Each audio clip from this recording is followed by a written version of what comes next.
पूरा solar system मर रहा है और हर एक प्लैनेट अंडर अटैक है, सिर्फ एक को छोड़ के। So human beings are making a ship to go to that particular planet, ये समझने के लिए कि ऐसा क्या है जो बाकी प्लैनेट तो सफ़र कर रहे हैं पर वो पर्टिकुलर प्लैनेट सफ़र नहीं कर रहा। हम लोगों को ये समझ में आ रहा है कि स्लोली एंड स्टेडीली पृथ्वी ही ख़त्म हो जाएगा, क्योंकि सन नहीं रहेगा। तो अगर सन नहीं रहेगा तो धरती भी कैसे रहेगा। And it's a threatening time for earth, ये प्रेमिस है आज के मूवी प्रोजेक्ट हेल मेरी का।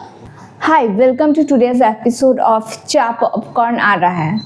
आज हम ग्रेस को फॉलो कर रहे हैं। हमको समझ में आ रहा है कि एक टीचर है और स्लोली स्टेडली हमको समझ में आया कि ये बहुत ही रेनाउंड एक साइंटिस्ट है जो कि अपने फील्ड में बहुत ही अच्छा कर चुके हैं, पर क्योंकि उन्होंने एक जन को अपसेट कर दिया इसलिए बाकी लोग उनके साथ उतना बात करना पसंद नहीं करते, राइट। क्योंकि ग्रेस जा रहा है उस प्लैनेट पे और ये बहुत इम्पॉर्टेंट है क्योंकि it's about saving the earth, but at the same time उनको ये भी समझ में आ रहा है कि शायद वहाँ पे अगर वो जाए तो फिर वो शायद लौट के ना आ पाए। मेन उनका काम ये था कि वो प्रोजेक्ट हेल मेरी के साथ जो भी इंक्लूडेड है एक बहुत ही इम्पॉर्टेंट पार्ट प्ले कर रहे थे। एट द सेम टाइम चीज़ें बदलता है और अभी उनको जाना पड़ेगा स्पेस पे, जिनके लिए वो बिल्कुल ही रेडी नहीं है।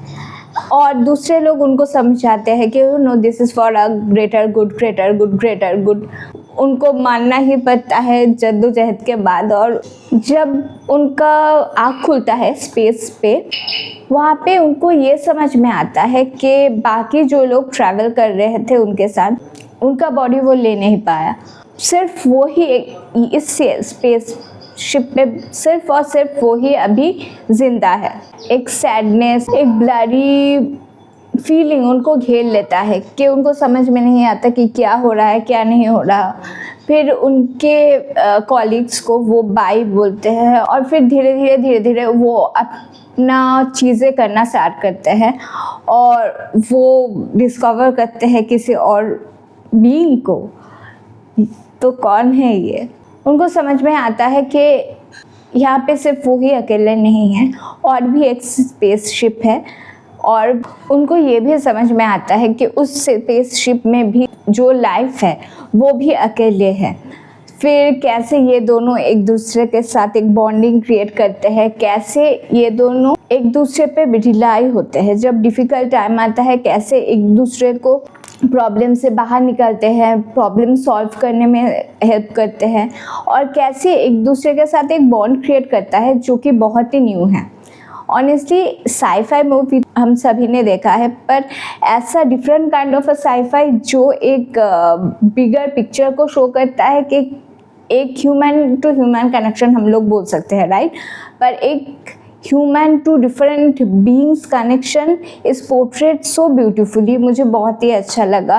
और क्योंकि रॉकी और ग्रेस बहुत ही डिफरेंट है एक दूसरे से, राइट। एक जन ह्यूमन है, एक जन एलियन है। एट द सेम टाइम वो कितने एक जैसे हैं, उनके थॉट प्रोसेस, उनका लाइफ में जो लॉसेस रहे हैं वो डिफरेंस में भी कितने सारे सिमिलरिटीज़ है और वो डिफरेंस और सिमिलरिटी कितना ज़्यादा हेल्प करता है एक दूसरे को चीज़ें नेविगेट करने में और एक दूसरे को करीब लाने में। वो बहुत ही ब्यूटीफुली पोर्ट्रे किया गया है। जैसे चीज़ों को आउटर स्पेस को कैप्चर किया गया है, जैसे कैमरा वर्क्स है, जैसे एक ऑब्जेक्ट को कैप्चर किया गया है, उसका स्टोरी बताया गया है, मुझे लगता है कि यहाँ पे बहुत ही अच्छी तरीके से काम किया गया है। और जैसे म्यूज़िक कैप्चर किया गया है मोमेंट्स को, वो ब्यूटीफुली डन है।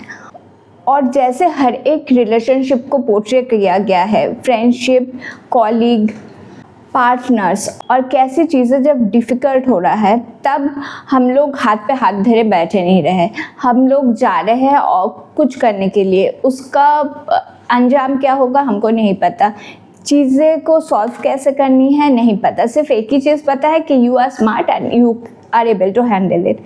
ये चीज़ मुझे सच में अच्छा लगा, ये थॉट प्रोसेस के okay so you are smart, you can handle it even though if like life give you lemons, you are smart, you are going to make lemonade.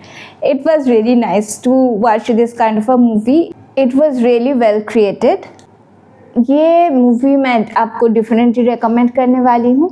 That's going to be all for today. Thank you very much for watching. I, Zinia Datto, signing off. See you on the next one.